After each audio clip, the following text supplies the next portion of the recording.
It's important to start thinking about selling your style as early as possible. Starting a freelance illustration business is a daunting task. Most of the time you feel like Christopher Columbus looking for land.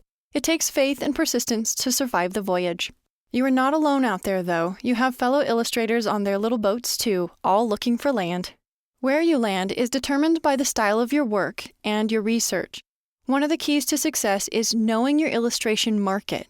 The biggest mistake many illustrators make is trying to land on multiple islands or markets. You must have a focus, a specialty, a niche. When you try to be a generalist and tackle many markets and styles, you confuse art directors. Know your strengths and choose a market that highlights your strengths. Times are changing quickly. It's likely that you may never even speak to a client on the phone. Artists rarely meet their art directors or writers. As a freelance professional, you are always looking for the next job. It's exhausting. Not only do you have to draw well, but you have to know a little about business and self-promotion. The caveman tells stories and draws on walls inside his cave at night, but in the day he has to go out and club an animal to death so he can eat. You have to leave the safety of your cave. You might say, "Oh, I'll just hire someone." Not in the beginning you won't. When you're established, you can hire an artist rep to do the business and marketing. Until then, it's up to you. Marketing can be a creative opportunity to sell yourself with style. An excuse to leave the cave and be social. It can feel great to get out of the studio. Take advantage of it. You still have to do the research, though. Marketing involves researching your market, finding lists of clients, researching your competition, designing, printing, assembling, and mailing your work to your prospects. It involves putting together a website. By doing it all yourself, you really get to know the market and your prospective clients. It also gives your brain time to recharge its creative juices after finishing a big project. Most artists travel between jobs. Take time to relax and get inspired again. Drawing 10 hours a day takes a lot out of you, and so does marketing. You run out of time, the work piles up, it never ends. Here are the basics of self-promotion. Create a website, the most important and time-consuming aspect. Market research. Find out who your clients are and make a list. Design a killer mailer. Your art style in a direct mail campaign. Maintain your mailing list. Establish relationships with clients. Your website should capture the personality of your work. It should feel like a natural extension of you. There are certain guidelines to follow that will help clients to take you seriously as an artist. We all want to get noticed, to stand out. Most of the time we go way too far. It can get ugly. Our website looks more like traveling circus than a portfolio. Yes, we want to dazzle with our work, but the mistake most artists make is making too much noise with flash animation, loud noises, movies, multiple fonts. You've seen those sites. Listen, the goal is simple. Show clients your work. They only have a few minutes to check you out. Don't include hundreds of drawings and paintings. They won't look at it all. Showing 10 to 20 of your best pieces is enough. Make your website easy to navigate. If you're fortunate enough to have snagged the precious attention of a client with an interesting mailer, don't chase them away with a confusing website. Here are a few simple tips. Keep your most important navigation at the top of the page. Portfolio, bio, contact, and clients are must-have links. Never, ever, ever, ever use Flash. No Flash? Oh man, but it looks so good on websites. From an artistic point of view, Flash is incredible. But from a practical point of view, Flash is like having the Black Plague. Search engines can't read it. Normal people can't edit it. Go with straight HTML. Google loves HTML. Another reason to avoid Flash is that most phones, tablets, and mobile devices cannot play Flash. So if a client happens to receive your email with a link to your website and they try to load your site on their phone, it won't load. Art directors and editors are way too busy to save your info and try again later. They have hundreds of artists to choose from, and they'll just move on to someone else. Next. The journey to becoming a successful illustrator will test what you're made of. Will you bend like a palm tree in a hurricane and survive? Will you be uprooted like a big heavy oak tree? It goes in waves. Sometimes business is so slow that you question your choice of career and consider ending your life right then and there. And sometimes you're so busy that your mom calls and makes you feel guilty for never calling or writing her because you never have time. You need talent.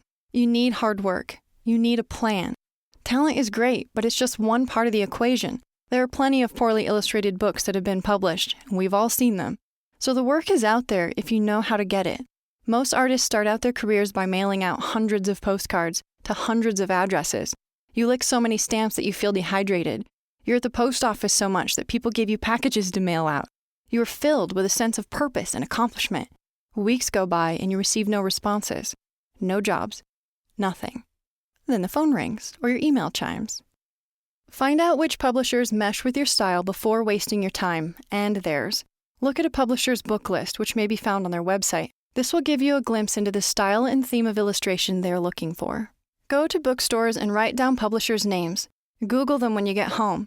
When writing a cover letter, try to make a brief personal note to the publisher, such as mentioning a book from the publisher's list that caught your eye, or an illustrator that you greatly admire with whom the publisher has recently worked. Try to make a connection. Try to stand out. Now that you have a solid list of publishers, you can design a unique mailer.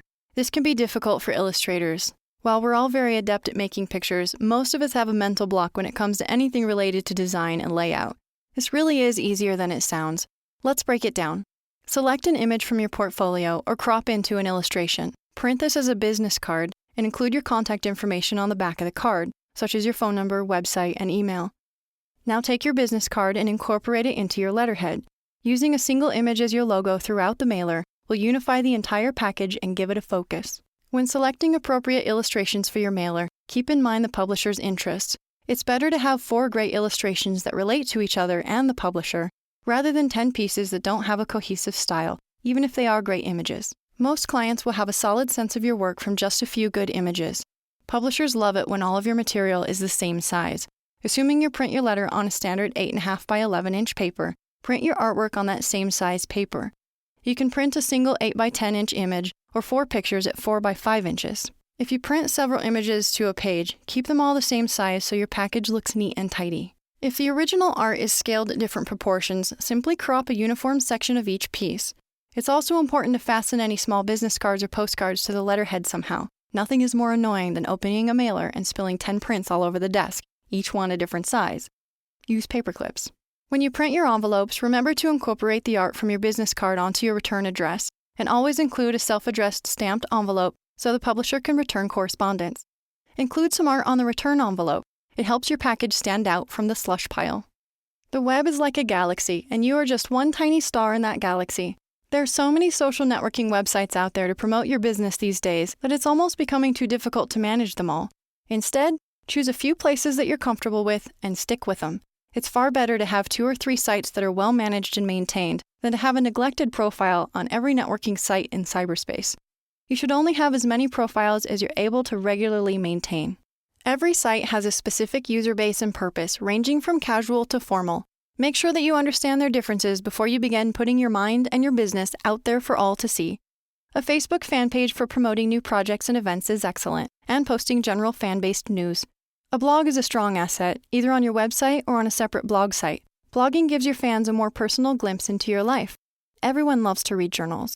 Include details about your studio, home, news, and travels. A blog is also a great place to show the sketching process of your illustration, or to offer helpful hints. Blogs are informal, which artists love. There are many other networking sites out there for illustrators. Research them, and enjoy the journey.